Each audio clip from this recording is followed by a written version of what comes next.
नमस्कार दोस्तों, मैं विनीता, आपका मेरे चैनल में स्वागत है। दोस्तों, आज मैं शनि प्रदोष कथा कहने जा रही हूँ। ये एक पुरातन कथा है। सूत जी कहते हैं, एक निर्धन ब्राह्मण की स्त्री दरिद्रता से दुखी हो शांडिल्य ऋषि के पास जाकर बोली, हे महामुनि, मैं अत्यंत दुखी हूँ। दुख निवारण का उपाय बतलाइए। मेरे दोनों पुत्र आपकी शरण में हैं। मेरे ज्येष्ठ पुत्र का नाम धर्म, जो कि राजपुत्र है। लघु का नाम शुचिव्रत है। हम दरिद्र हैं, आप ही हमारा उद्धार कर सकते हैं। इतनी बात सुनकर ऋषि ने शिव प्रदोष व्रत करने के लिए कहा। परिवार के तीनों सदस्य प्रदोष व्रत करने लगे। कुछ समय पश्चात प्रदोष व्रत आया। तीनों ने व्रत का संकल्प लिया। छोटा लड़का, जिसका नाम शुचिव्रत था, एक तालाब पर स्नान करने को गया तो उसे मार्ग में स्वर्ण कलश धन से भरपूर मिला। उसको लेकर वो घर आया। प्रसन्न हो माता से कहा, हे माँ, ये धन मार्ग में प्राप्त हुआ। माता ने धन देकर शिव महिमा का वर्णन किया। राजपुत्र को अपने पास बुलाकर बोली, देखो पुत्र, ये धन हमें शिव जी की कृपा से प्राप्त हुआ है, अतः प्रसाद के रूप में दोनों पुत्र आधा आधा बांट लो। माता का वचन सुन राजपुत्र ने शिव पार्वती का ध्यान किया और बोला, पूज्य माँ, ये धन आपके पुत्र का ही है, मैं इसका अधिकारी नहीं हूँ। मुझे शंकर भगवान और माता पार्वती जब देंगे तब मैं लूँगा। इतना कहकर वो राजपुत्र शंकर जी की पूजा में लग गया। एक दिन दोनों भाइयों का प्रदेश भ्रमण को विचार हुआ। वहाँ अनेक गंधर्व कन्याओं को क्रीड़ा करते हुए देखा। उन्हें देख शुचिव्रत ने कहा, भैया, हमें इससे आगे नहीं जाना है।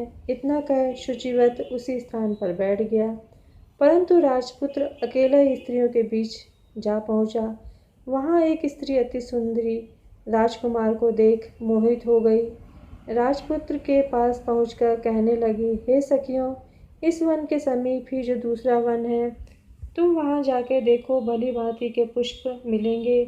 बड़ा सुहावना समय है, उसकी शोभा देख कर आओ। मैं यहाँ बैठी हूँ, मेरे पैर में बहुत पीड़ा है। यह सुनकर सखी दूसरे वन चली गई।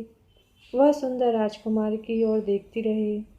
इधर राजकुमार भी कामुक दृष्टि से निहारने लगा। युवती बोली, आप कहाँ रहते हैं? वन में कैसे पधारे? किस राजा के पुत्र हैं? क्या नाम है? राजकुमार बोला, मैं विदर्भ नरेश का पुत्र हूँ, आप अपना परिचय दे।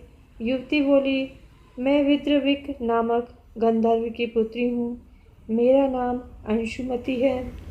मैंने आपकी मन की स्थिति को जान लिया है, आप मुझ पर मोहित हैं। विधाता ने हमारा तुम्हारा संयोग मिलाया है। युवती ने मोतियों का हार राजकुमार के गले में डाल दिया। राजकुमार हार स्वीकार करते हुए बोला, हे भद्रे, मैंने आपका प्रमोपहार स्वीकार कर लिया है, परंतु मैं निर्धन हूँ। राजकुमार के इन वचनों को सुनकर गंधर्व कन्या बोली, मैं जैसा कहूँ वैसा ही करूँगी, आप अपने घर जाएं। इतना कहकर गंधर्व कन्या सखियों से जा मिली। घर जाकर राजकुमार ने शुचिव्रत का सारा वृतांत कह सुनाया। जब तीसरा दिन आया, वह राजपुत्र शुचिव्रत को लेकर उसी वन में जा पहुँचा। वहीं गंधर्वराज अपनी कन्या को लेकर आ पहुँचा। इन दोनों राजकुमार को देखकर आसन को कहा, मैं कैलाश पर गया था।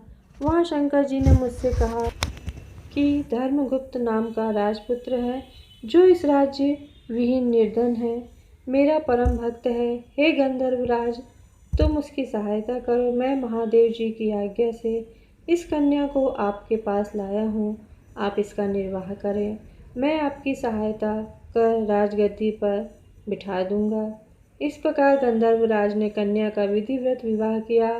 विशेष धन सुंदर गंधर्व कन्या को पाकर राजपुत्र अति प्रसन्न हुआ।